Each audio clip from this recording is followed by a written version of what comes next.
Come have fun with us and don't forget to subscribe.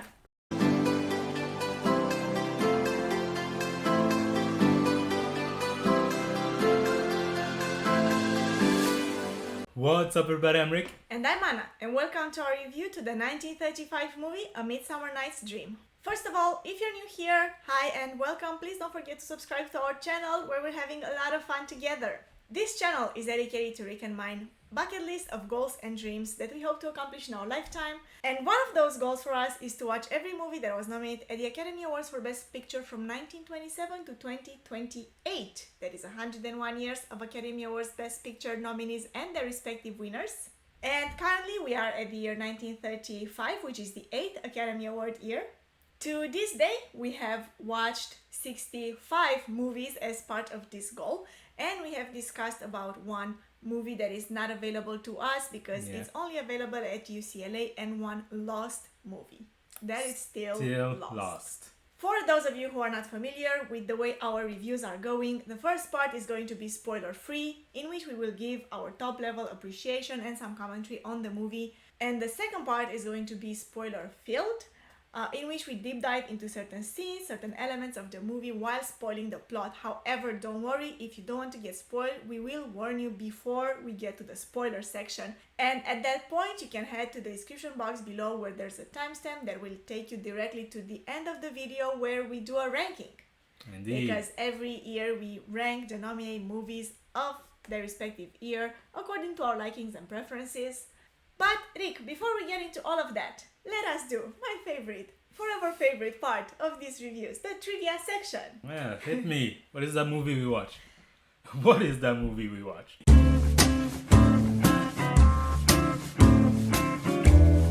A Midsummer Night's Dream is a Warner Brothers Pictures romance and fantasy film. It came out on October 30th, 1935. The movie is based on William Shakespeare's play with the same title that came out in 1595-1596. The movie was directed by Max Reinhardt and William Dieter, and it stars Dick Powell as Lysander, whom we've seen before in 42nd Street and Flirtation Walk, Ross Alexander as Demetrius, whom we've seen before also in Flirtation Walk and in Captain Blood, Olivia de Havilland as Hermia, whom we've also seen before in Captain Blood, who sadly passed away recently. Yes. 104. Only last week. Yeah. So I thought we could take a little bit of a space in our video here to talk about one of the most important contributions that she had in the way cinematography or Hollywood deals with its actors, which was when she sued Warner Brothers to release her from her contract, because traditionally back then actors would sign a contract that would last 7 years with a film company, but Warner Brothers and other film companies at the time would say that it's 7 years of active work. So not 7 calendar years. Exactly. Yeah. So any time that was off or that the actor wasn't actually doing a role, they would add up. But she sued Warner Brothers at the end of her calendaristic 7-year contract in order to terminate the contract at that point, and she won.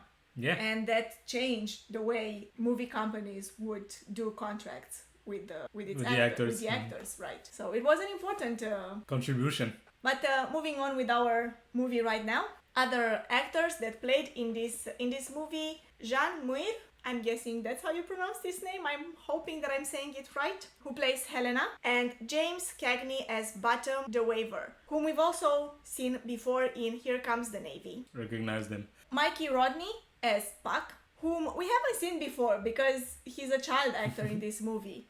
But surprisingly, when I looked up his IMDb page, he has 340 movie credits as actor. So he started young. Long career, right? A lot of other actors and characters actually, but we didn't pull everyone because the list just goes on. And everyone is kind of at the same level of importance. The movie was a great success. It was nominated for 4 Academy Awards. First of all, Best Picture, or as it was known back then, Outstanding Production, which is why we have watched it and we're reviewing it right now. It was also nominated for Best Assistant Director for Sherry Shorts, Best Film Editing for Ralph Dawson, which it also won, and Best Cinematography for Hal Moore, which it also won. Interesting fact about this win, this Academy Award win, it's the first and only ever written in nominee to actually win an Academy Award. Written in which means people wrote the name.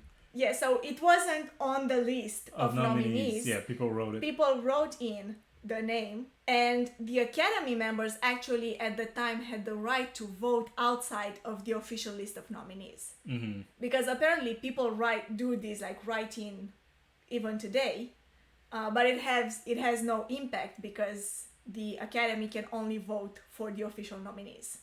And interesting fact, it was after this win that the Academy decided to ban the write-ins. Yeah, or actually to like not allow the Academy members to vote for write-ins. Yeah. And it's also interesting why people wrote in his name and proposed him for this Academy Award. So apparently when the director's design could not be lit properly, the cinematographer, Hal Moore, thinned the trees slightly, sprayed them with aluminum paint, and covered them with cobwebs and tiny metal particles to reflect the light. So we're talking here about the design of the forest. The forest, yeah. Right? That it was like sparkling everywhere. They wanted it to be done with lights initially, but it couldn't be done. It didn't work. So then the cinematographer came up with this idea. So that is what actually won him impress people. The appreciation. Yeah. Exactly. That's nice. Yeah, it's nice, and it's good to think that he got a win out of it. It's sad to think that the Academy didn't nominate him despite this fact. I mean, this is not the only time the Academy hasn't nominated someone who should have been. So, a few more fun facts about this movie before we move on. Apparently, Mikey Roney, who plays Puck, broke his leg during filming. Oh. And he was actually being wheeled around in the background behind bushes for a lot of the scenes. Really? Like on a wheelchair? Yeah, he was like being pushed on a wheelchair, then help like put him in the place where he was supposed to stay. Film the scene with him just there, not moving, and then someone would come pick him up. I guess he must have done all those scenes where he jumps around before he broke his leg. I think so. Yeah. It's probably why he broke his leg. I don't know. I'm just saying. And also, this movie is the first Shakespearean adaptation to be nominated for Best Picture. So that is it for the interesting fun facts that I had about this movie. So let us now move on to the spoiler-free conversation of this video. Don't worry, no spoilers. No spoilers.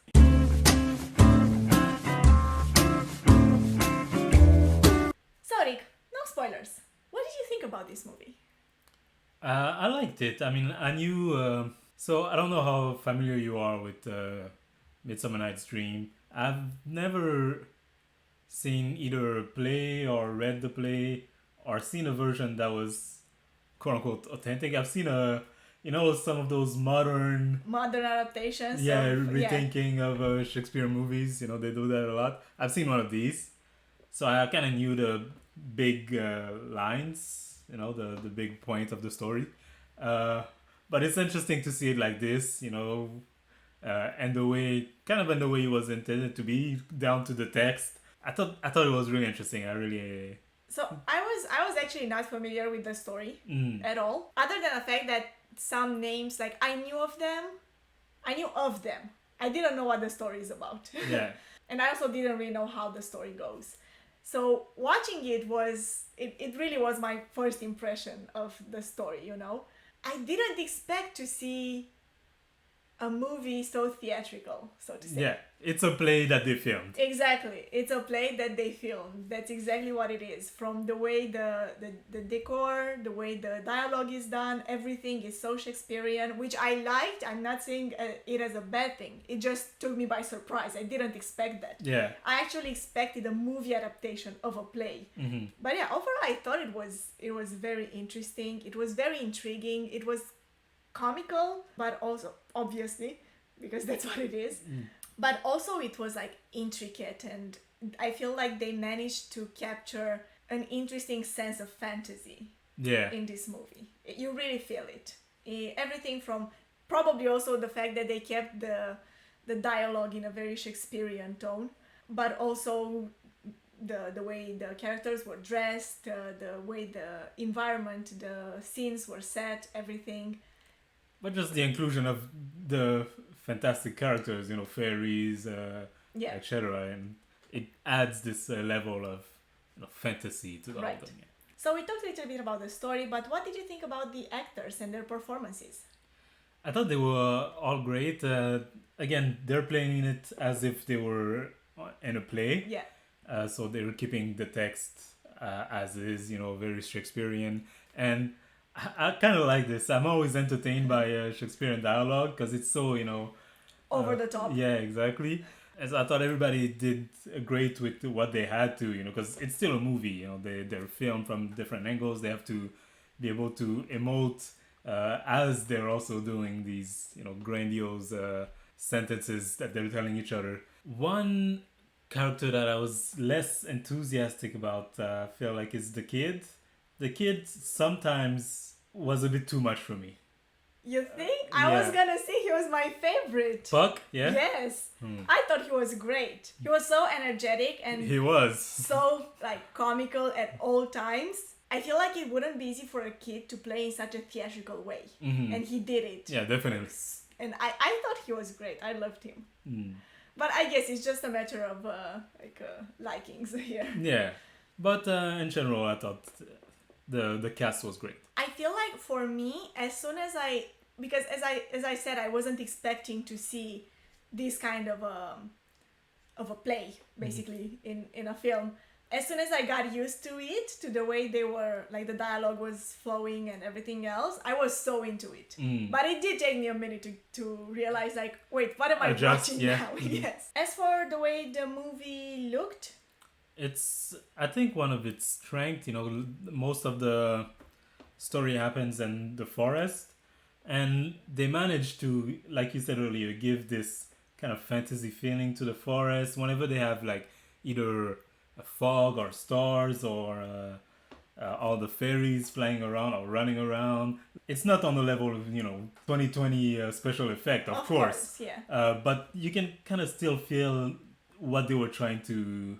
Yeah, definitely. And I feel like even the decor overall, like we said, it does feel like a play. Even the decor, it is set in that way that you have like three like sides of it, and you're always watching from the same angle, as if you were watching it on stage. A viewer, yeah, exactly. Like I thought that added up to its the feeling that the movie gave overall. Yeah, but no, I think they did a great job with the practical effect. You told the story about how they made the tree shine and everything. I'm curious how they did with the fog and all these effects that you have to think. They didn't have a computer to do all of this. Yeah. They had to do it themselves. And I don't think they had fog machines or anything. That's really impressive. So is there anything else that you'd like to talk about in this section before we move on? No, it was a fun movie to watch. I'd say go ahead and watch it. So you recommend it? Yeah.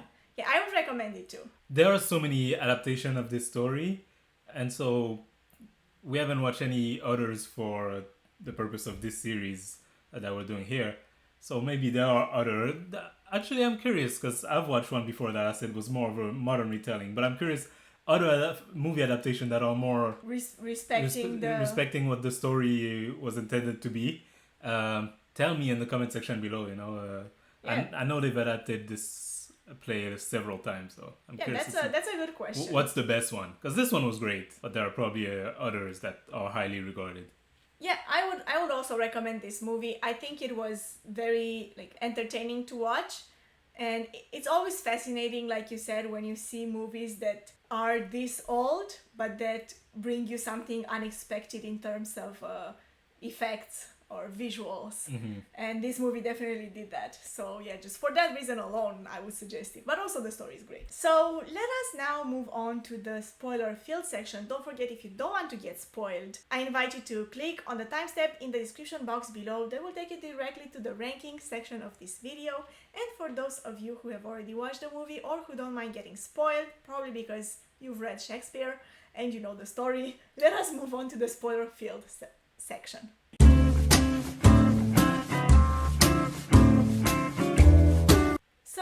topic, let us start this section the way we usually do. I will give you a short synopsis of the movie. The film is about the events surrounding the marriage of the Duke of Athens, Theseus, and Queen of the Amazons, Hippolyta. These include the adventures of 4 young Athenian lovers and a group of 6 amateur actors who are controlled and manipulated by the fairies who inhabit the forest in which most of the story is set. So that is it for the plot of this story. So let us jump straight in with the love story. The love stories. Because that's where I would like to start, because It's a big part. It's a big part of the movie. It's a big part of the story. Mm-hmm. What do you think about these like intricate 4 ways love story? I thought it was funny. I thought it was interesting. They could have pushed it a little more, I feel. I don't know in what way, but like mix the whole thing even more, you know. But it might have been too much in terms of, you know, maybe having, that's probably not something for the time, but maybe having one of the guy wake up and seeing the other guy.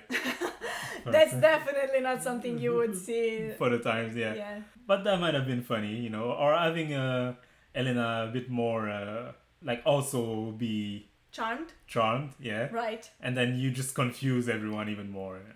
But I think the way they did it still worked, and it was funny to just see them going back and forth between the women that they loved, who were made to love. And what I find the most interesting is at the end, one of them is still charmed, because that was the goal at first of the fairies, you know, let's make them fall in love and leave the other couple in peace. So I guess to them that was... But I mean, you know, it feels unfair. It feels kind of wrong. It's unfair. Yeah.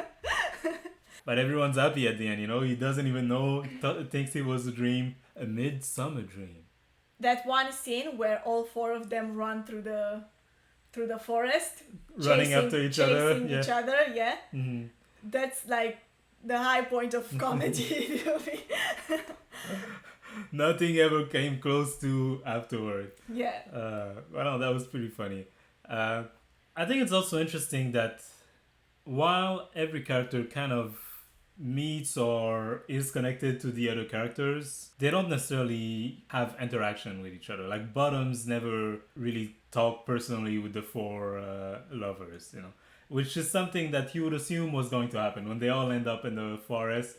That they would run into each other. Yeah. Yeah, that's true. The stories are kind of separated, but together also, because it's all under the same premise. I really like how the overall like theme of love and courtship is present everywhere, though. Mm-hmm. Like all characters, I think, maybe except for Puck, who's a kid fairy, but everyone else, like their story is about love, about loving someone, being loved by someone, or being rejected in love by someone. Yeah. I mean, even the way the movie starts, you know, the titles talks about how the Duke won the love of the Amazon with war by winning the war, the battle, basically. Right. Which is also, you know, an interesting way to phrase it. Right.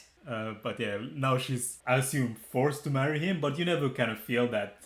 At the end, when they are both watching the play, she seems to be having a lot of fun. Very happy about the whole situation, you know. But I was thinking, you know, because it says he defeated the Amazons and now he's coming back to marry their queen. It kind of seems like she's forced, you know. Yeah, it kind of seems like she has to. But I feel like that's a common theme in this kind of literature.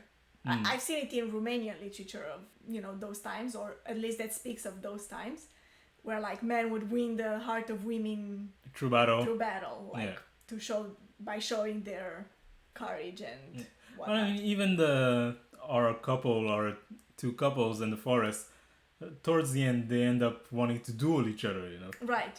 Also, we haven't talked about it, but also Oberon is also trying to win the affection of the Queen of Fairies.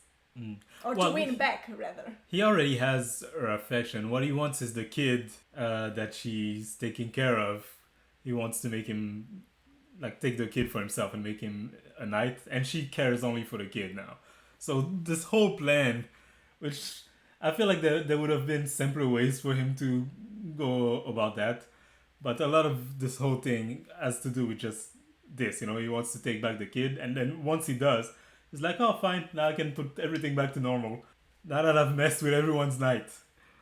But overall, I feel like the story was very well put together. Like the fact that the characters never met, or some characters never met each other, even though the story is set in the same place for pretty much everyone. But still, you don't feel like you're watching separate storylines. Yeah. You know what I mean? I feel like that they work really well. And in a way, they kind of all meet up at the end with the wedding and the play that they do in front of the Duke. Oh yeah. But they never, that's true. talk. Right. And what did you think, by the way, of that play? Of their play? Yeah. Oh my god, that was because when they started doing the play, I thought they were gonna brush over it quickly, that it's gonna be something really short. Yeah. But then they actually started doing the whole thing. And for a minute there, I was like, okay, why am I watching the play within a play? But it was so funny. So funny. Yeah. And that's the whole thing, is that, they were supposed to be doing a drama, but everybody was laughing, as if Right. it was a comedy. And maybe that's kind of a play on expectation also of this play. Oh, Because right. you were mentioning after we watched the movie that, Yeah. I'm surprised no one died. Like, I was like, as yeah, I but said, this is a comedy. because I wasn't familiar with this story, but I am familiar with other Shakespearean plays. In which it doesn't really end well. Yeah. Right, in which a lot of people die.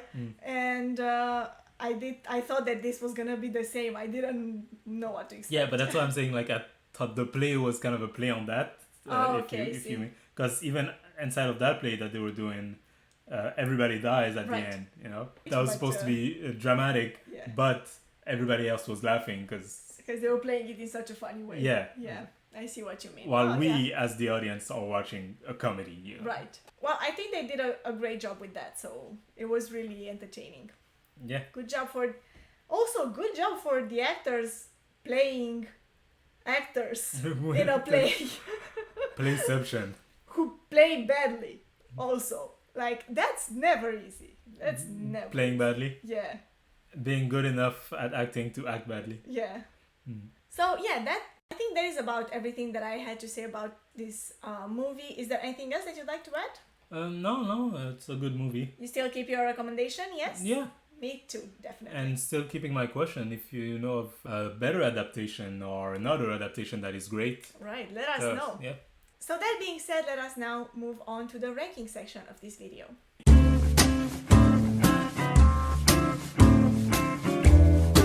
So the ranking of the 1935 Best Picture nominated movies as of now is: at number 9, The Lives of a Bengal Lancer; at number 8, Alice Adams; at number 7, Naughty Marietta; at number 6, Les Miserables; at number 5, Ruggles of Red Gap; at number 4, Top Hat; at number 3, David Copperfield; at number 2, Captain Blood; and at number 1, The Informer. Rick, you made me say first last time, so I guess now it's your turn. Yeah. Where would you place this movie on this list? Interesting tidbit. We're getting lots of huge authors here. Victor Hugo, Yeah. Charles Dickens, now William Shakespeare. This is a great year in terms of titles. at least. Adaptation, yeah. Yeah. So where would I put Midsummer Night's Dream? I would put it at number 4, I think. Almost there. I was thinking 5. 5? Yeah. I was hesitating there between 4 or 5, but Top Hat always a challenge for me Yeah, that is true. because it is so similar to The Gay Divorcee. But I feel like even just as a comedy, Top Hat Works better. worked better for me, yeah, than this movie. You know what? Yeah, I really enjoyed the Midsummer Night's Dream, but I feel like I had more of a good time watching Top Hat, and also I got attached more to the characters in Top Hat than I did here, and maybe this is because there are so many here, Right. so it's a bit harder to care as much about Bottom that I care about, Demetrius. While in Top Hat we have a close group of characters, like led by Fred Astaire. Right. I don't know. I just overall, to me, I feel like it was a much easier to take in, story wise, comedy wise, everything else. It was just like a more entertaining experience, I would say, than than this one. That's not to say that Midsummer Night's Dream is not an entertaining movie. It is, just the other one was better. Yeah, I'll go with you on that one. Though again, I enjoy so much hearing them just talk in this, Yeah, and Shakespearean way. this movie brought forth a lot of like new elements that we haven't seen in other movies on this list. So. Yeah. But yeah, I'll concede it to you. Okay. So number 5.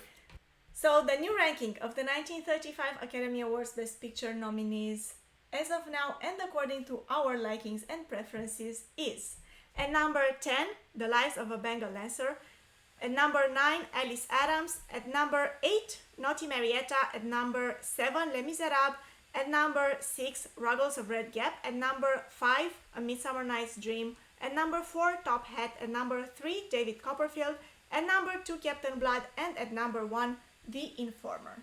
And that was it for our review of the 1935 movie A Midsummer Night's Dream. Thank you all so much for watching. If you like this video, don't forget to give it a thumbs up. Also, don't forget to subscribe to this channel and ring the notification bell so that you get notified next time when we drop a new video. This channel also is not just about reviewing movies, it's a bucket list channel in which we try to realize the goals and dreams that are on our bucket list, and there are so many different ones, from traveling, learning how to cook, learning new things in general, self-growth. We do a lot of different things and we bring videos about it to you all, so yeah, make sure not to miss that. Once again, thank you all so much for watching, and don't forget, if you have a goal or a dream that you hope to realize, take that first step. Bye.